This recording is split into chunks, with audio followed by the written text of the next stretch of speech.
બનાસકાંઠા જિલ્લાના ઇકબાલગઢ ખાતે આવેલા માર્કેટ યાર્ડમાં ખેડૂત દ્વારા પાર્ક કરેલી બાઇકમાં અચાનક આગ લાગતા અફરાતફરીનો માહોલ સર્જાયો હતો। બાઇકમાં આગ ભભૂકી ઉડતા માર્કેટ યાર્ડમાં હાજર વેપારીઓ તાત્કાલિક દોડી આવ્યા હતા અને સમજ ચૂકતા દાખવી 10થી વધુ ફાયર બોટલથી મદદ આગ પર કાબૂ મેળવ્યો હતો। સદનસીબે સમગ્ર ઘટનામાં કોઈ જાનહાનિ થઈ નથી।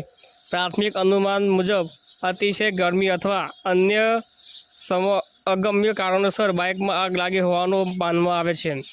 આ બાબતને લઈ માર્કેટયાર્ડ વિસ્તારમાં થોડા સમય માટે ચકચાર મચી ગઈ હતી।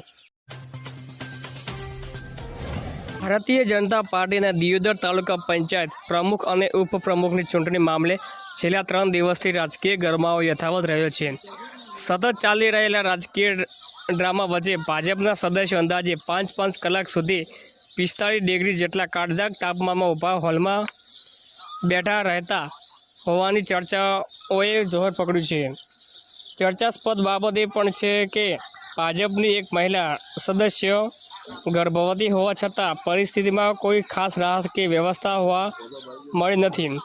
બીજી તરફ તાલુકા પંચાયત ખાતે પક્ષના કોઈ મોટા પદાધિકારીઓ કે આગેવાનો ન ફરકતા સ્થાનિક લોકોમાં અનેક સવાલો ઊભા થયા છે।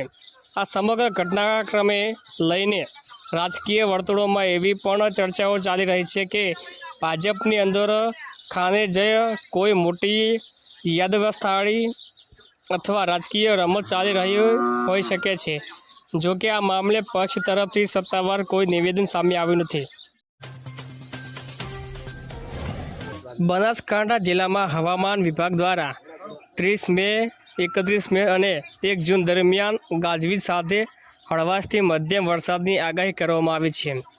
બનાસકાંઠા જિલ્લા સહિત ગુજરાતના કેટલાક જિલ્લાઓમાં વરસાદની સંભાવના વ્યક્ત કરાઈ છે।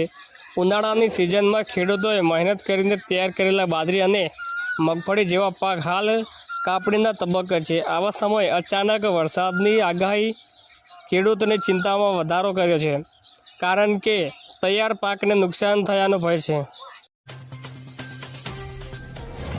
પાલનપુર નજીક ચડોતર ઓવરબ્રિજ ઉપર આરટીઓની ગાડીને અકસ્માત નડ્યો હતો।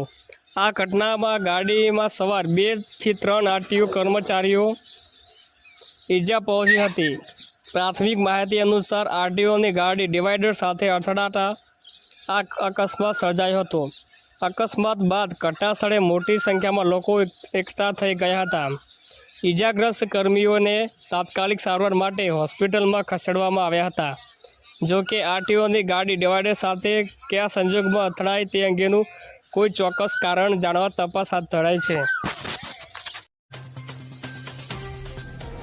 ડીસા નગરપાલિકાએ હરિઓમ સ્કૂલ પાછળને ભારત માતા પાર્ક તરફ જતા મુખ્ય માર્ગ પરથી એક પાકું દબાણ દૂર કર્યું છે।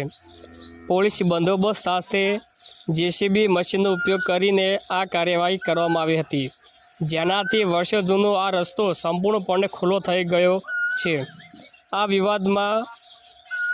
આ વિસ્તારમાં દબાણદારોએ લાંબા સમયથી ગેરકાયદેસર કબજો જમાવ્યો હતો, જેના કારણે સ્થાનિકો અને વાહન ચાલકોએ અવરજવરમાં મુશ્કેલી પડતી હતી। અગાઉ પણ પાલિકા તંત્ર દ્વારા અહીં કાર્યવાહી કરીને આશરે 2400 ચોરસ મીટર જેટલી કિંમતી જગ્યા ખોલી કરવામાં આવી હતી।